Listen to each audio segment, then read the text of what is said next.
The content presented in this video may not be suitable for all audiences. Viewer discretion is advised. I am Halloween. Halloween is my saving grace, the one night a year I can go outside without a mask. I don't want it to sound like I spend all year waiting for this day, just whittling away at the hours with bated breath and anticipation. I would like to say that I have other interests, that I am able to find myself so engrossed in some human activity that I actually forget about the one day I can truly be myself. But this would be a lie. It's an uncommon hour that I go without thinking about the 31st of October, that glorious night when I can step out into the cool air and almost, just almost, feel human. The last Halloween was perhaps my favorite. My favorite day hasn't been the same since this area became occupied, since the human beings with their warm skin and their innocent minds began constructing ramshackle dwellings within the imaginary borders of what was once mine. When I say it wasn't the same, I'm speaking quite literally. My favorite day was a different day before the humans came. Back then, what I referred to as simply my day took place once every year, on what the humans know as October 23rd. A day of great power when the walls between the physical and the supernatural grow thin and malleable. Evil was released into the world on the 23rd of October, although such designations as months were many centuries from their creation. An insane, power-hungry beast managed to doom her entire species that day, on October 23rd, many hundreds of years ago. I often wonder what the world might have been like if she hadn't committed that ultimate mistake. It's irrelevant, I always end up telling myself, because I wouldn't exist. Unlike the naive human beings who roam the streets in their speeding cars and make screaming love to one another in their shoddy homes, I have been blessed with a natural intuition, allowing me to always understand how far in time we've drifted since our last cycle began. It is this sense that allows me to know the current year as 6020. In human years, I believe that would be 2016. Anno Domini are the words they use, words from an ancient language, ancient by their standards. But I digress. It was the Halloween of 6019, or 2015. That was my favorite. My day had always been the 23rd of October. When I was alone here, I would slip out to the surface and enjoy the rush of power as I was joined by my fellow creatures of the night. I would walk aimlessly and without direction as the others whipped around me. Some were burdened and deformed, hellish shapes cursed to roam in the shadows of the earth, safe from humanity's leering eyes. Others were no more physical than the wind itself, and only visible to my eyes because of the power that courses through every living creature on the night of the 23rd. Still, others were beyond form, beyond comprehension, no more than forgotten memories drifting from mind to soul, despairing in their acceptance of eternal suffering. Some have believed that I may end up like them. I have no intention of proving them right. When the humans came and settled down, they scared away my friends. Any human child would find the notion ridiculous. An army of the supernatural, the nightmare of the most disturbed, frightened away by innocent human beings. But it happened this way. The humans didn't come alone. They brought their single, most disturbing, most wicked power of all, the power of denial.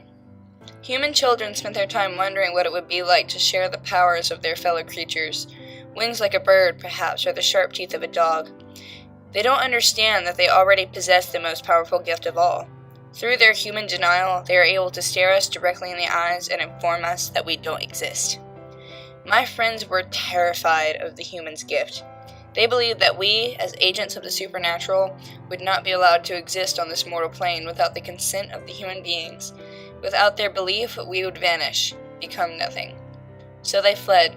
They fled my home and went to find a new world, one where humans were scarce or non-existent, where they could expose themselves once a year on October 23rd, reveling in their annual powers without interference from those who may destroy them. They thought I was a fool for staying, for claiming this land as my own.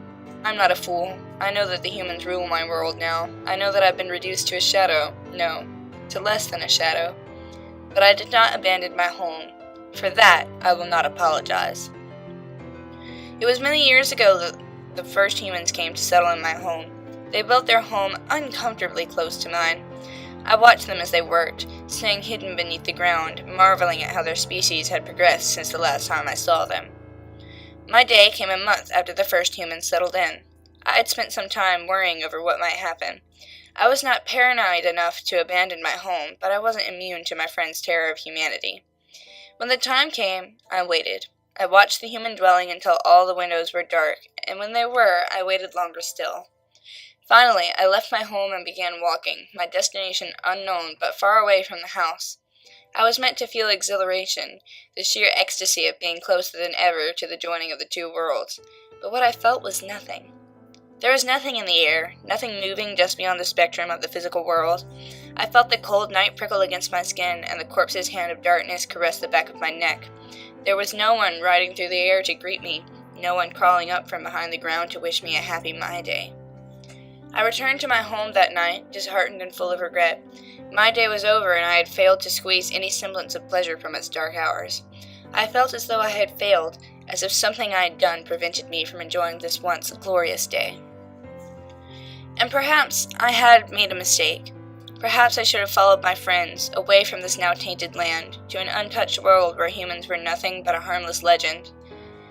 With nothing but regret and disappointment inside me, I slept. I was awoken by a sound I knew, but was not used to hearing: children's laughter. 8 days had come and gone as I slept. I had vaguely wondered on the possibility of sleeping through the entire year, giving myself a chance of reliving my day as quickly as possible. But this idea was thwarted by the children who played above my home. I watched them, careful to remain invisible to their innocent eyes. What I saw confused me. There were 2 children, one male and one female. I had seen them before, of course. They lived in the human house with the 2 adults I presumed to be their parents. The girl and the boy had played outside before, often very close to my home, but never had I seen them dressed in such an eccentric way. The little girl wore a dress of all black with sleeves that hung down past her small hands. A black hat rested on her head, its brim round and its top pointed like the beak of a crane. For the boy, it was a fancy suit of shiny black material, complete with a red waistcoat and a flowing cape. I recognized his attire as similar to that of the humans I had known many centuries earlier, but why he would be reliving the wardrobe of his dead ancestors was beyond my grasp. Their clothes were unusual, yes, but it was their faces that confused me the most. The girl's face had been painted a bright green color, closer to an emerald than to grass. Dark lines had been added, making her smooth face appear wrinkled and far older than it was. The boy's face had been painted white, with 2 lines of red running down his chin. When he opened his mouth to laugh, I saw that 2 of his teeth seemed to have grown larger and more pointed. I watched them for many minutes as they played in the grass. Their behavior was odd, unlike that of any humans I had known before. Unlike themselves, in fact. At one moment, the boy appeared to bite into the girl's neck. Rather than scream, she let out a giggle and ran away. When the shadows grew long, the children were called inside. Still confused, I tried to watch through their lit-up windows, hoping for some semblance of an explanation. But it wasn't to come. When the sun rose the next day, the children had returned to normal. I continued to watch the human family over the next year, and was alarmed when I saw more houses being constructed. For quite some time I considered abandoning my home, as all my friends had done, but I knew that wasn't the way. Instead, I watched the houses grow like weeds, watched as my grass was paved over and horseless carriages replaced feet as the primary mode of transportation. The construction of the neighborhood went on for several years, and I watched the humans, intrigued, ignoring any threats to my own way of life. Every October 23rd, I would leave my home after nightfall and wander around what remained of my grassy field. No one returned to me. None of my friends came back to admit their mistake. I never again felt the same electric rush that had once defined my day. I was understandably devastated as I came to accept that this thrill, this all-encompassing euphoria, was now beyond my reach. And yet, as the years passed, I found myself with new interests. Watching the humans, overhearing their conversations, following their advancement as my once grassy home became a neighborhood. I found great pleasure in watching the humans, but there was another interest of mine, another ongoing question that kept me enraptured for nearly all my walking moments. This was the mystery of October 31st. Somewhere in my life before this home, I learned that humans celebrated the 23rd of October just as we did. They held gatherings celebrating the paranormal forces they didn't know existed. Sometimes, I had heard, they would even dress up, disguise themselves in costumes meant to terrify their friends. It seemed to me that the human celebrations of my day had somehow been shifted, so they no longer took place on the powerful day itself, but 8 days later. This was good, I believed, for the naive humans would be mocking the supernatural on such an important day was not prudent. My day came and gone many times over, until one year I didn't leave my home. I was so intent on watching the humans from within my home that I actually failed to remember the significance of that day. When I finally realized my mistake, I was shocked to discover that I didn't care. Watching the humans was my priority now. It was on that day, October of the year 6007, I believe, that I first began to wonder if there wasn't a way to resurrect the glory of my day. I had leaned over many decades that October the 23rd had been forgotten in this part of the world, that its power wasn't enough to get me high, but perhaps, I thought, perhaps October 31st would function just as well. I eventually came to know this day as Halloween. The humans believed it was an ancient holiday connected to their religions, but they didn't seem to even remember that the 23rd was the real day of power. But this was fine. Every year on the 30th, I would try to convince myself that this was my moment, that I would sneak out from beneath my home and enjoy the utter bliss of my day for the first time in decades. I was never convinced by my own thoughts and was always left alone in my underground lair. But finally, just 3 short years ago, I did it. It was the night of the 31st. I knew that less than an hour would pass before the day would end and November would begin. It would be another year of disappointment, another oath to myself that I would never let it happen again. I was not thinking when I crawled from my lair, nothing in my consciousness but the instinct, the all-powerful impulse that commanded my thoughts and forced me to finally act. Before I understood what I had done, I stood on the grass above my home, the lights from the neighborhood illuminating all the human homes. I was shocked, since the first human settlement was built in my field. I hadn't once been out in the open air except on the 23rd. Yet here I was, standing in the darkness, my feet wet in the grass, almost as if I were a human being myself. I cannot say what possessed me to move further. Every instinct in my body told me to flee, to run, and hide in some distant place, with no humans to deny my existence. But I kept moving, somehow, my feet propelling me across the ground until the wet grass became pavement. The neighborhood was devoid of humans. Light were on in many of the homes, but if anyone saw me walking slowly down the street, they did not seem to care. As I moved, I wondered when I would begin to feel that old rush, that old thrill, or if I ever would. I knew that leaving my home was a mistake, but if Halloween proved to be no more powerful than any other day, I would be at a loss. When I was nearly halfway down the main road, I noticed something creeping along one of the houses. A movement, though without solid form. I wondered for a single delirious moment if perhaps one of my friends had returned to discover the hidden powers of the 31st with me. But no, alas! I soon realized that the movement was nothing but a shadow. In my disappointment, I failed to recognize what this apparition signaled.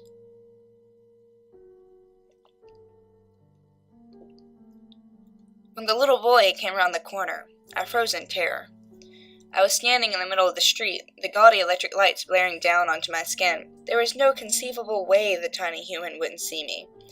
It wasn't the same boy I had seen dressed as a vampire all those years ago. This one had darker skin and wore a costume similar to my own clothing.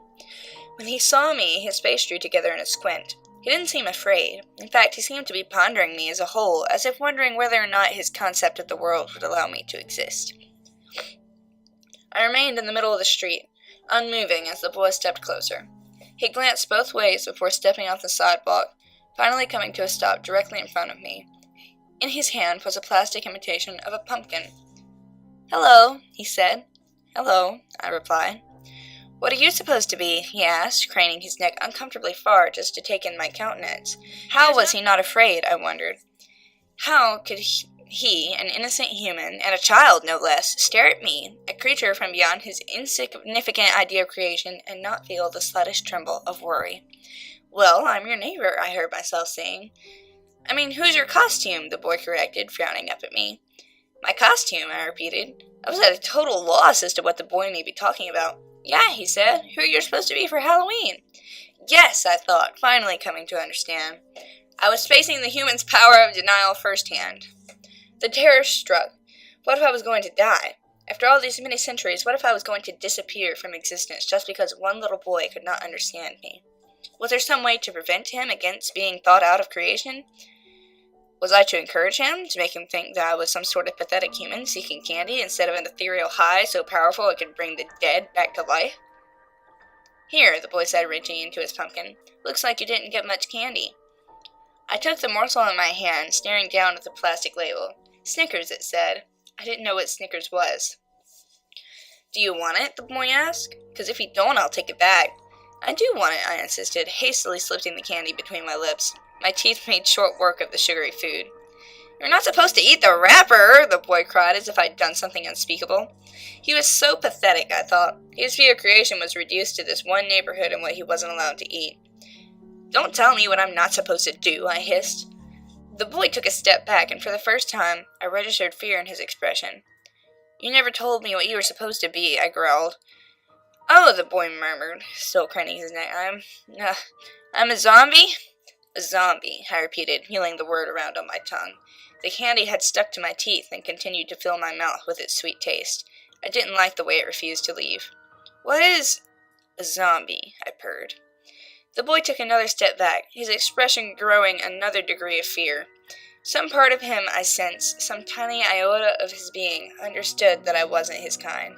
It's like a dead person who comes back to life, the boy explained, his voice wavering very slightly. I must admit I am not familiar with any such creature, I mused. My tongue continued to dig at the solidified candy that dulled the needle-sharp point of my tooth. They're not real, the boy said, covering his fear with exasperation, I noted. That's so human of him. They're just made up for comic books and movies. Not real, you say? I stared down at him, arms at my sides. The claws on my left hand droned absently across my leg. And what is real? I asked.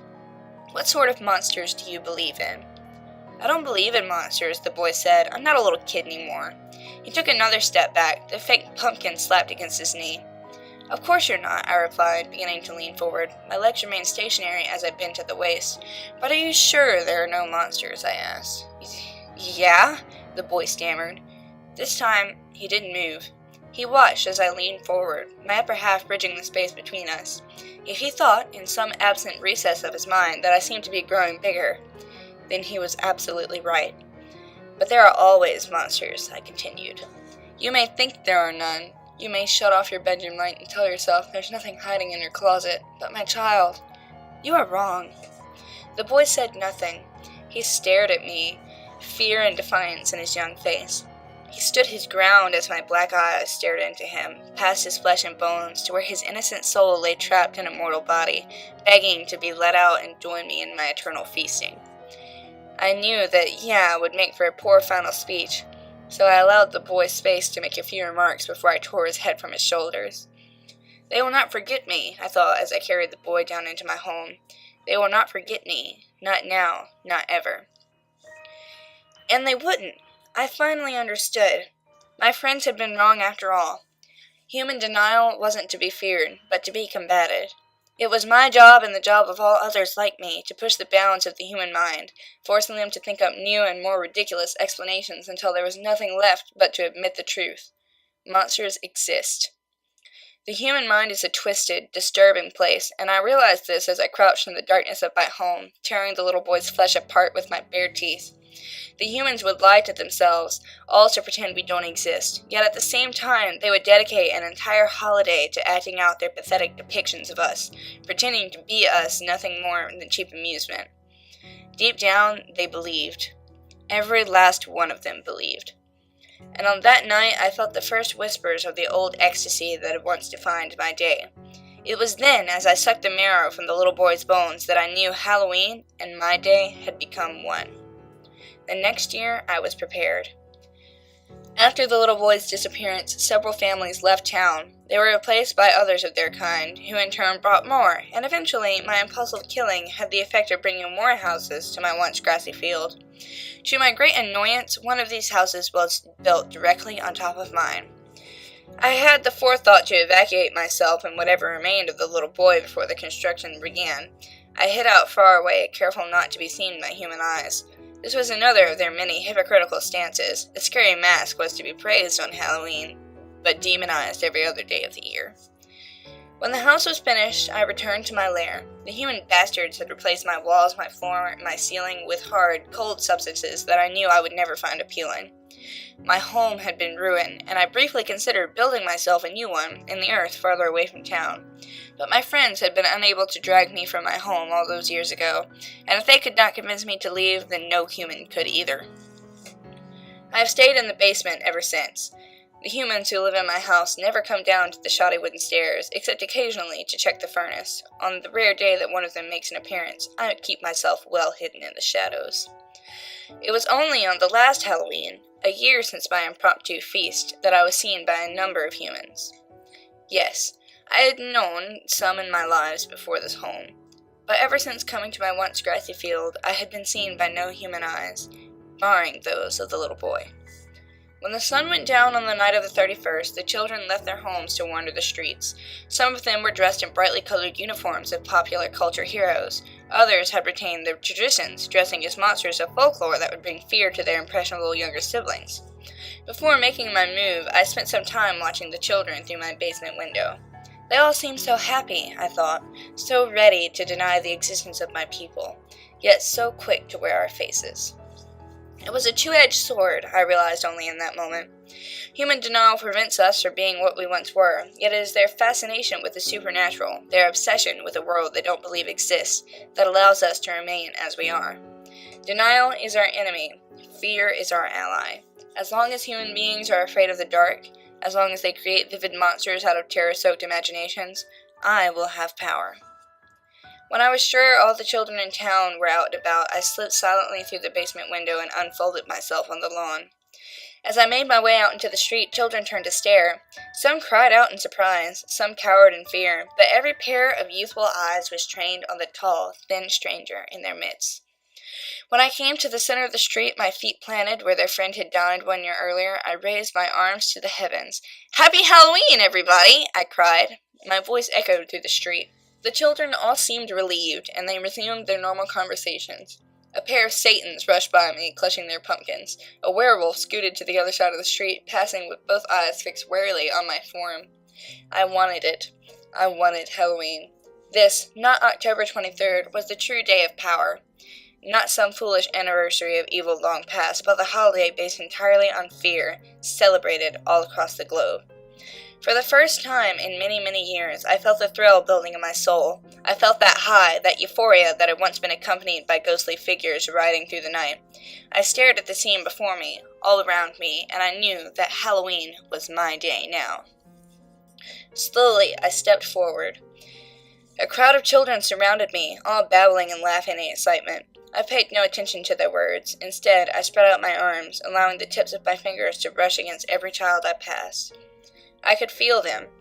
Beyond a physical touch, I could feel their excitement, their pleasure, but most importantly, buried deep in the parts of their minds that forced maturity to blossom, their fear. For they were all afraid on some level. What else are human beings good for but to fear and deny that they are afraid? Perhaps some of the adult residents of my town wondered where the tall man in the hideous mask had come from. Perhaps some of them, in the farthest reaches of their conscious thoughts, wondered if I had anything to do with the child who had gone missing a year before. I hope they did. I hope that they stood at their windows, watching me brush my hands against the children as I towered 3 times as high as the tallest one, and agonized over the question of whether or not they are becoming paranoid, delusional, perhaps insane with the unanswered questions that had followed the boy to his grave. And I hope wherever my old friends are, whatever part of the world that they have decided is suitably human-free, I hope that they are never happy again. I hope that they feel the brilliant fireworks of pleasure we used to share every October 23rd. I hope they never find out the true immortal bliss is only 8 days away. Above all, I hope the human race continues to grow. I hope they flourish, each one of them enjoying long, terrifying lives. I hope they all have children, and their children have children. I hope they teach every new generation the true meaning of fear. I am the true meaning of fear. My friends believed they were incapable of being afraid, but they were afraid of humans and the power they hold. They were afraid that any flesh and blood mortal could simply wish them out of existence. And perhaps they could, but not with me there. Not with me hiding in the shadows. Not with me lurking behind every corner, waiting until their fear reaches its climax and I strike. Manipulation is my game, and terror is my drug. I am Halloween. You can follow me on social media, where you'll find posts of all my art. Any of my finished pieces are uploaded to DeviantArt, and I post works in progress as well as daily month-long challenges works on Twitter. If you like my style and want a piece of your own, I do commissions on DeviantArt and have a Zazzle shop. Links in the description below. If you enjoyed the video, leave a like and comment. I would love to read what you guys have to say. Thanks for watching and have a nice day.